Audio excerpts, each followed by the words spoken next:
বিসমিল্লাহিররহমানিররহিম।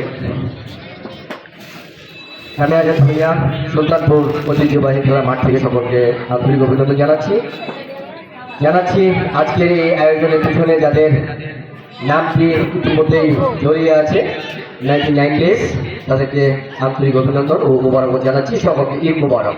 এই মুহূর্তে অবৈধভাবে বাধা রেফারি ছিলেন সচেষ্ট। যাই হোক, যে ফ্রি কিক পেয়ে গেলেন সেখানে ইউনাইটেড ফুটবল একাডেমি ব্রাহ্মণবাড়িয়া এবং জালালি ফুটবল একাডেমির মধ্যকার আজকে যে ঈদ পূর্ব মিলনী প্রীতি ম্যাচ, যারা অতিথি হিসেবে মঞ্চে আছেন তাদের প্রতি আমার আন্তরিক অভিনন্দন। এই গরমের মধ্যে ব্যস্ত সময়ের মধ্যে সময় দিচ্ছেন খেলোয়াড়দের উজ্জীবিত করার জন্য, নিজেরা মঞ্চে উপস্থিত আছেন। জুলাই উদ্দেশ্যে কিন্তু না, ভুল পাস তো নয়, ইস্তফাতে জাস্ট নাম্বার 2 লেফট উইং এর উদ্দেশ্যে সেখানে নাহি স্ট্রাইকার পজিশনে কিন্তু সঠিকভাবে দিতে পারলেন না জালালি ফুটবল একাডেমির অনুকূলে।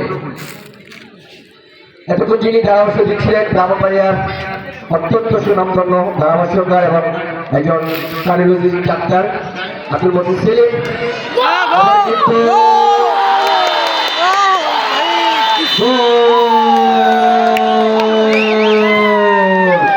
নাম্বার 14 চমৎকার, যেটা কিপার কমবে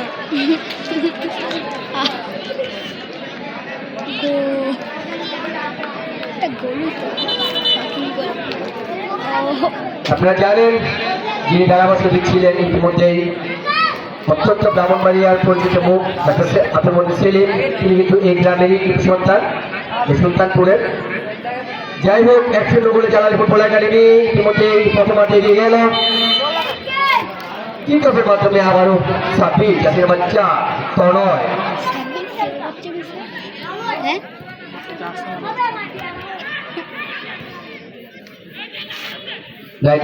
চেষ্টা নিয়ে যেতে পারে, যাওয়ানোর চেষ্টা কিন্তু না, আবার সে ব্যাক পাস তনয় ভুল পাস কিছুটা কিন্তু না, সেখানে মুস্তাকিম মোল্লা যিনি ইতিমধ্যেই এলিট একাডেমিতে গায়ে করিয়েছেন চলে জালালি ফুটবল একাডেমি মধ্যমাঠে বলের নিয়ন্ত্রণে। এবার কিন্তু সহকারী রেফারি ফ্ল্যাগ উঠিয়ে জানিয়ে দিলেন অফসাইডের পথে জালালি ফুটবল একাডেমি প্রক্ষান্ত হয়ে অফসাইডের বিনিময়ে শুট করছেন গোলরক্ষক এগিয়ে উঠে।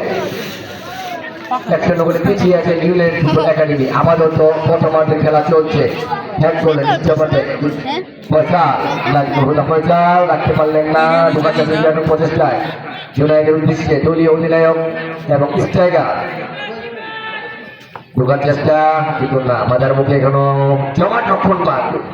এবার কিন্তু চমৎকার বলি করার চেষ্টা ছিল সেখানে 18 নম্বর জার্সি পরিহিত জালালি ফুটবল একাডেমি।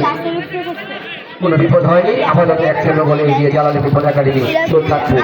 আপনারা জানেন বাংলাদেশে যে কয়েকটা একাডেমি নিবন্ধিত আছে বাংলাদেশ ফুটবল ফেডারেশনের আওতাধীন, তার মধ্যে জালালি ফুটবল একাডেমি অন্যতম এবং ইউনাইটেড ফুটবল একাডেমি অন্যতম।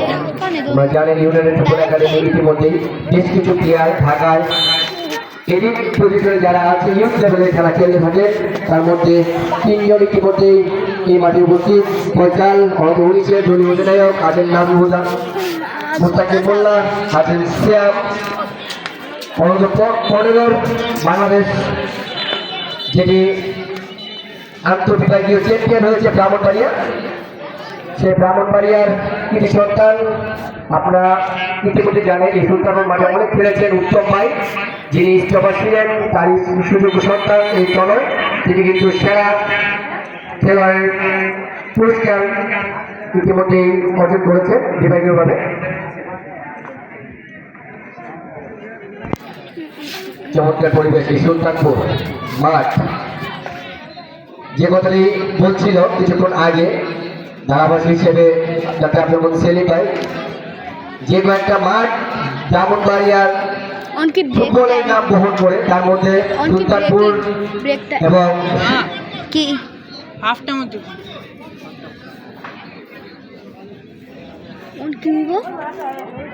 হ্যাঁ আপনারা জানেন গরম বেশি হওয়াতে বাংলাদেশ এবং তথা ফিফা একটি নিয়ম করেছে যে 2 মিনিট মাঝখানে একটা বিরতি, যেটাকে আসলে কোলিং ব্রেক বলা হয়। গরমে অসহ্য গরমের জন্য জাস্ট পানি পান করার সেই সময়টুকু প্লেয়াররা মাঠের ভিতরে থাকবে। যদিও হাফ টাইমের সময় আমরা জানি মাঠ থেকে বেরিয়ে আসতে পারে, কিন্তু এটার সময় কিন্তু বেরোতে পারবে না। আমরা শিখবো, এখান থেকে শুরু আমাদের শেখা। যাই হোক, সুন্দর পরিবেশ আজকে এই 99 দেশ করেছে। আবারও তাদের প্রতি কৃতজ্ঞতা অভিনন্দন জানাচ্ছি, তাদেরকে ইচ্ছুক জানাচ্ছি। কেননা এই আয়োজনটা কিন্তু অতীতকে স্মরণ করিয়ে দেয়। যারা সেই 26-27 বছর আগে স্কুল পাড়ি দিয়েছেন, তারাই আজকে একত্রিত হয়ে একটি আয়োজন করেছেন।